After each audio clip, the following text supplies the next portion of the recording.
The woman found floating off the riverbank near North Bend wanted to look nice that cold November day 8 years ago. With her black skirt, white blouse, and strands of pearls, she still had lipstick on when found. When Mount St. Joseph University's Dr. Beth Murray and some students started a project to identify the county's unidentified dead last year, a forensic artist created this image of what Pearl Lady might have looked like alive. Then her fingerprints were sent to the FBI.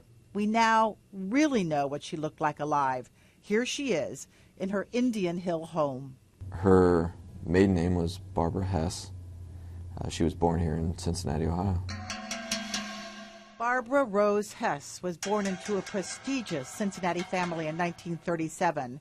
Father Otis Hess graduated from law school at St. Xavier, was president of the Bar Association, and spent 45 years as a Hamilton County judge and an Ohio Appeals Court judge.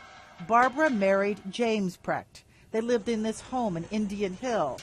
What one daughter said happened there in 1983 helps tell the story of her mysterious life and death. The Prechts had 2 daughters at the time.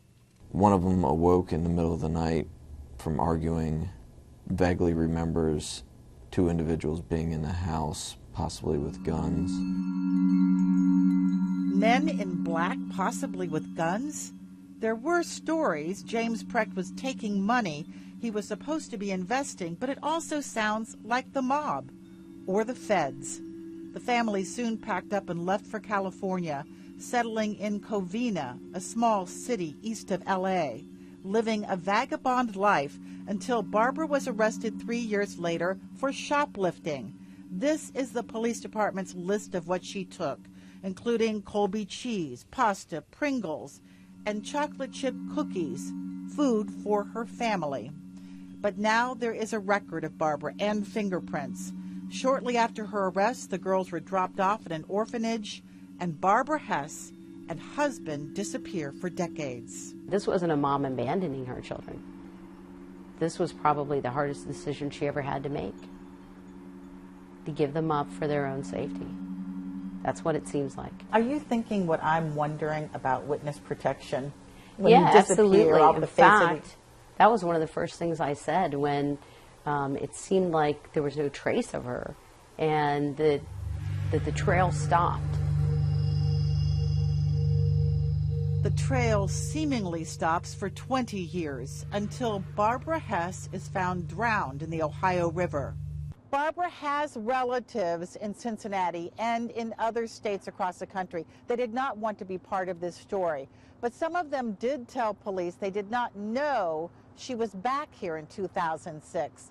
So why did she come back here? Why come back to a city she was in such a hurry to leave? Was she here for an event? Was she here for a wedding or a funeral? Or was she saying goodbye to somebody? Or was she back to visit a family member? Thinking about trying to find her husband. That's what I'm thinking about. I'm very set on trying to figure out what happened to him, where he is, and was he around. Did she come here to meet him? Yes. That's what I'd like to know. This may be an opportunity to have the very first coroner's inquest. An inquest, an investigation into Barbara's death to determine if it was accident, suicide, or murder.